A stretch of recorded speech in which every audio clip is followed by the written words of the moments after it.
نہیں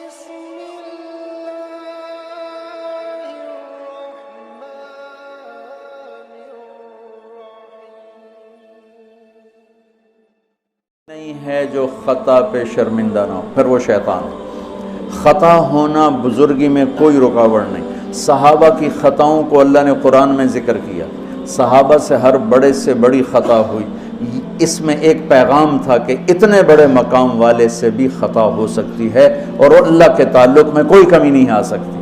توبہ۔ ماعز اسلمی کو پتھر پڑ رہے تھے جب وہ حد لگ رہی تھی، تو دو آدمی آپس میں باتیں کر رہے تھے، دیکھو اچھا بھلا اس پر پردہ ڈال دیا تھا اللہ کے نبی نے، یہ خود ہی اپنے آپ کو ذلیل کر کے آ گیا۔ تو جب وہ ان کا انتقال ہو گیا اور وہاں سے واپس ہوئے تو راستے میں ایک گدھا مرا پڑا تھا، تو آپ نے کہا ان دو آدمیوں کو بلاؤ، وہ دونوں آ گئے۔ آپ نے فرمایا اس کا بیٹھ کے گوشت کھاؤ۔ یا رسول اللہ، یہ آپ کیا فرما رہے ہیں؟ ناپاک، حرام، مردار۔ کہ ابھی جو تم نے ماعز کا گوشت کھایا اس سے زیادہ ناپاک تم نے کھایا۔ کہ تم اس کی غیبت کر رہے، اور میں محمد مصطفیٰ اللہ کی قسم کھا کے کہتا ہوں میں اسے دیکھ رہا ہوں جنت کی نہروں میں نہاتا پھر رہا ہوں۔ گناہ ہونا انسانی اللہ اور بندے کے تعلق میں رکاوٹ تب بنتا ہے جب اصرار ہو، کرتا ہی جائے کرتا ہی جائے۔ اس لیے کبھی کسی کے گناہ پر اس کو حقیر نہ سمجھو۔ ہاتھ جوڑتا ہوں، کسی کو حقیر، کسی سے نفرت نہ، اپنی نیکی کے تکبر سے بچو۔ اللہ کی قسم، نیکی کا تکبر پیسے کے تکبر سے بھی زیادہ خوفناک ہے۔ ہم ایسے، ہم ایسے، تم ایسے، تم ایسے۔ اور امرأہ غامدیہ رضی اللہ تعالیٰ عنہا سے برائی ہو گئی، حاملہ ہو گئیں اور ان پر قربان جائیں۔ سبحان اللہ کے نبی کے پاس آئیں، میں ماعز کی طرح نہیں ہوں کہ آپ کہیں جا تو نے کوئی نہیں کیا، میں حاملہ ہوں زنا سے، مجھے پاک کریں۔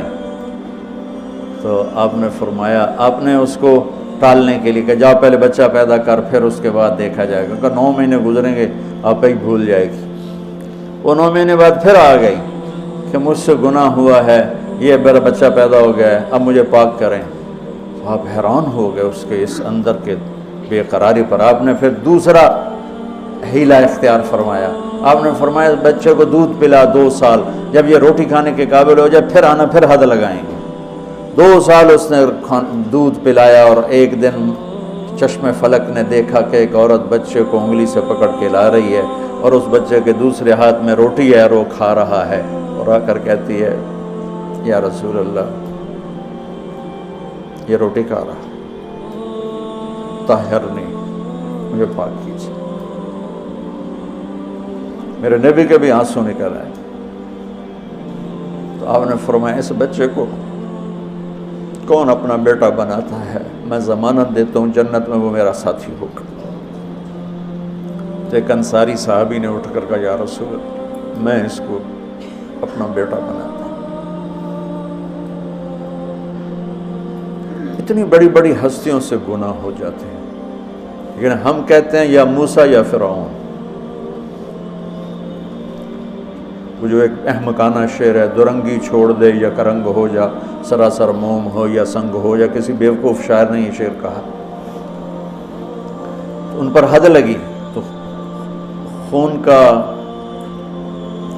کہ چھینٹے حضرت خالد پر جا کے پڑے، تو انہوں نے کو 2-4 لفظ سخت کہہ دیا۔ آپ نے فرمایا خالد ایسا مت کہو، اس بچی نے وہ توبہ کی ہے پورے مدینے پہ تقسیم کروں سب کی بخشش ہو جائے۔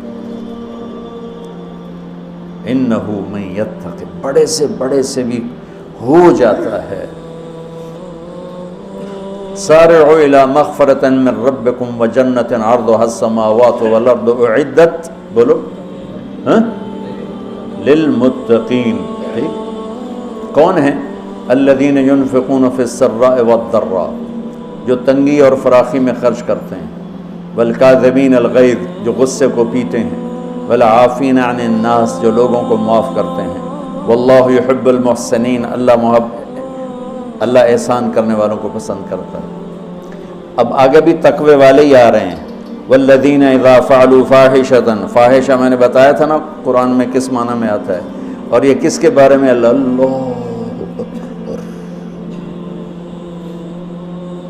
واہ میرے رب، تو نے اتنی گنجائشیں دی اور تیرے بندوں نے جہنم ہی واجب کر دی تیرے بندوں. مجھے ایک پڑھا لکھا نوجوان کہنے لگا تسی مولویاں ساڈے کولوں ساڈا رب کھولے، اور ساتھ ہی رونے لگا کہ تساں مولویاں ساڈے کول ساڈا رب کھولے. ڈرائی جاندن ڈرائی جاندن ڈرائی جاندن.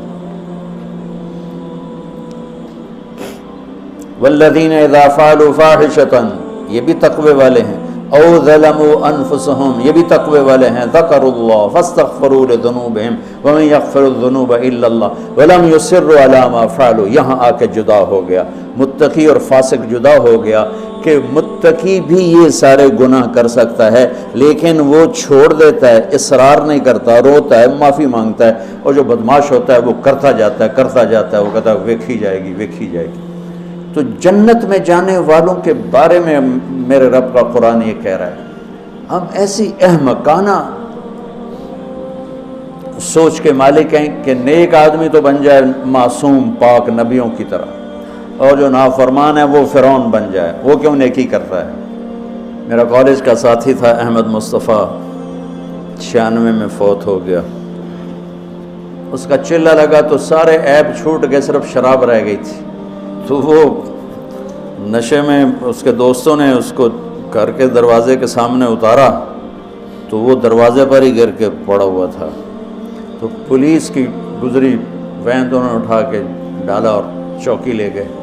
صبح اس کی آنکھ کھلی تو روشنی ہو رہی تھی، تو اس نے سپاہی بھی جانتے تھے، اچھا بڑے آدمی کا بیٹا تھا، خود بھی کافی مشہور تھا.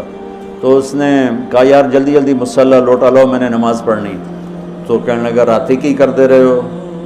تو کہنے لگا اسے واسطے تو نماز پڑھن لگا کہ منہ کالا کیتا ہے دھو بھی لواں. اور ہمارا کیا تصور ہے؟ تیری روٹی حرام، تجھے نمازوں کا کیا فائدہ؟ تو داڑھی منڈاتا ہے، تیرا کیا دین ہے؟ تیری شکل ہی کافروں جیسی ہے، تیرا کیا دین ہے؟ ہمارے دیندار طبقے نے بے دینی کو پروموٹ کیا نفرت کر کے. دین تو سراپا محبت